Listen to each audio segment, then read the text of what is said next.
the next one that I want to talk about is an actual match. So you had the Cesaro and Seth Rollins match. Cesaro looked phenomenal. Yeah. He looked great. He was tossing Seth Rollins around like a rag doll. He spun him around 23 times. Broke his record. Yeah. Yep. Wild. I mean, what do you guys think about this match? It's Like, about is time. this the push like that he needed and deserves to get closer to a title? He has a shirt. Okay, let's start with that. He has a shirt. This is the first time. It's not him pairing up with Sheamus or doing things like a tag team. I'm sorry, something showing up. Okay, I think it says something like "Let it swing" or something. It's just when you see WWE putting money into his merchandise, you know they're doing something with it. But I want to hear your thoughts about the match at least. But I wanted to take that out of the way. Do it. Time. No, it was fantastic. Yeah, it's about time. I mean, Cesaro has been, he's just been in tag team hell for so long, and he's just been kind of in the bar and Kay. So no, it's amazing to see him. And the fans were obviously very appreciative and gave him a huge pop. And yes, that match was great. I think it really gave him, and you could tell how emotional he was. There was a few really emotional moments, and that I think that was the high point for this whole WrestleMania was the people who got super emotional, and he was one of them. And you could tell it meant a lot to him, and the fans really let him have it in a good way. And I think he looked great. The Messiah still came across as looking pretty strong, so it wasn't a total squash deal. I think it was an excellent match, and I think I hope they continue with this. I could see them dropping it, unfortunately, because stuff. But I hope they continue. I think that he's got some momentum, and they better, I hope, keep it going with him. X your mic. Technical problem. It's Again. always some type of technical difficulty. Again. It's always him. All right. But anyways, it was about time. 100% it was about time. The match was great. I think him and Seth Rollins had great chemistry. It looked amazing. If you weren't a fan of the WWE and you just walked in and sat down, you would enjoy that match. It was a very fun match to watch, even with the swinging and craziness of it. It gave it some entertainment, and they really gave it to each other.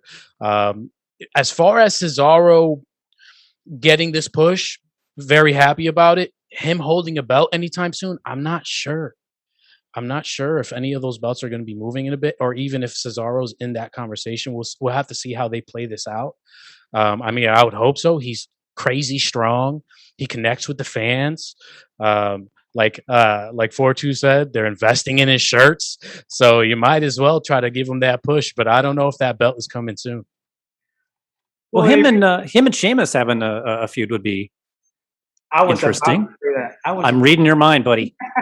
Yes. Yep. Like if you think about it, like ex-Bar teammates, and then all of a sudden going after the belt. And if you think about it, the belt wasn't even supposed to be originally from Riddle. It was supposed to be for Keith Lee. Mm-hmm. And I know he got ill or injured or whatever happened to him. And I know like that belt maybe is kind of like, it feels like vacant. I know Sheamus has it, but that's how they are right now with storytelling. So it will make sense for them to pair up Cesaro against Sheamus and go from there. And the thing is, the mic work from Cesaro, I think, is actually the most questionable aspect out of Cesaro, because in the ring, he's amazing. And I think doing a promotion with someone like Sheamus, it will bring the confidence out of him.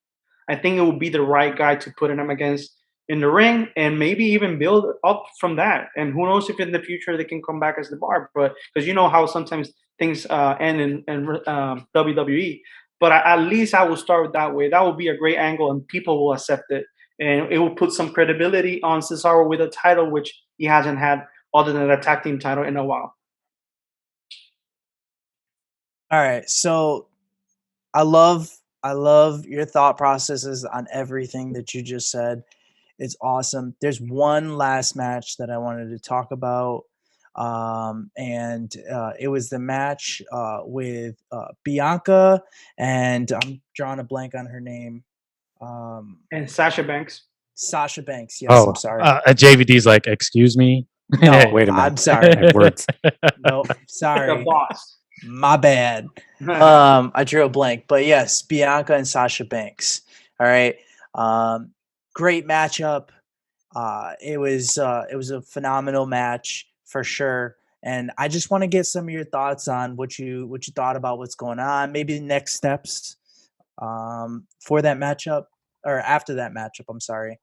So what's your thoughts on that? Fireworks. I don't want to get off on a tirade, so I'll let the other two go first.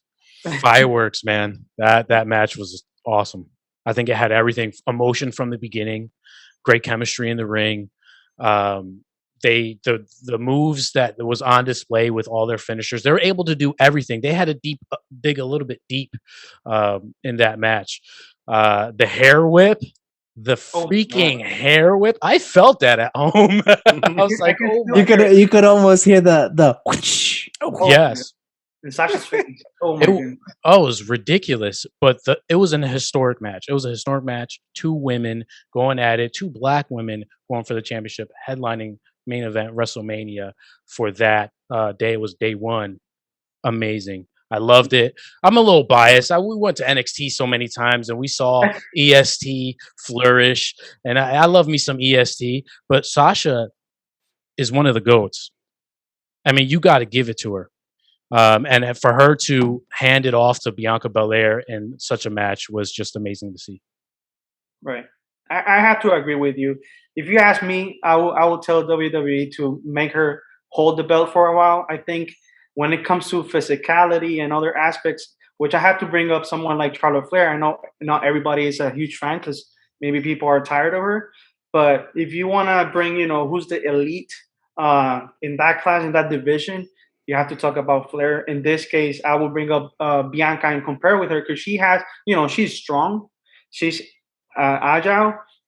She connects with people. Even her entrance, everything from her is so charismatic, and she's so invested in the company. She even is married with with one of the, I forgot his name. I'm so sorry. Is it You don't want that Montez? smoke. Montez Ford, right? I think it's Montez Ford. Yeah. So she's even married. They get it. They're all in the company. So kudos to her. She did an amazing job, and kudos to Sasha because she sold everything so freaking good in that match. Like she sold everything like on point. So 5 out of 5. Okay, here's my issue. To be contrarian here. First of all, the match was fantastic. The emotion in it, the significance of it, the historicalness of it. I have no problem with the match, and I think it was the right move to get the belt onto Bianca. Absolutely. My issue is, and I have the same thing with Asuka, so I'm probably going to repeat myself tomorrow or for the next day. But I think at some point you need to start to take people's WrestleMania records into account, and the fact that Sasha and Asuka, two of your top people for 2020, one of the worst freaking years ever, along with Bailey. I mean, those three. Bailey was relegated to worthless comedy segments, and then you had your other two of your top people lose their belts, and Sasha and Asuka are still both winless at WrestleMania. And I think that needs to be taken into account for a little bit because that's how we start to judge people's legacies. We start to look at people, and Asuka and Sasha are now turning into like the Bills from the '90s. It's like they keep losing, and they've already put people over. They've already done their jobbing out at WrestleMania, and so I don't disagree with the title change. I just wish it was done on a Raw. I wish it was done on WrestleMania Backlash in a month or so. Just because I think it's just a shame that Sasha and Asuka continue to be winless at WrestleMania. And I think because I think it's going to, when you get in a conversation about greatest ever and all this stuff, it comes up. I'm not saying they need to go on Undertaker streaks, but Right. at some point, right? Like you have to look and go, okay, well, 0-4, okay. Yeah, I think it's one of those things like if for whoever wins Royal Rumble, people can start predict, oh, she's gonna be the next champion already. And sorry that I bring this up, and I know we're talking about WrestleMania, but I have to bring AEW to the subject. Whoever's watching AEW at the moment, they actually put it even in social media. They have some pictures and put in the rankings how many wins, how many losses, and in which year.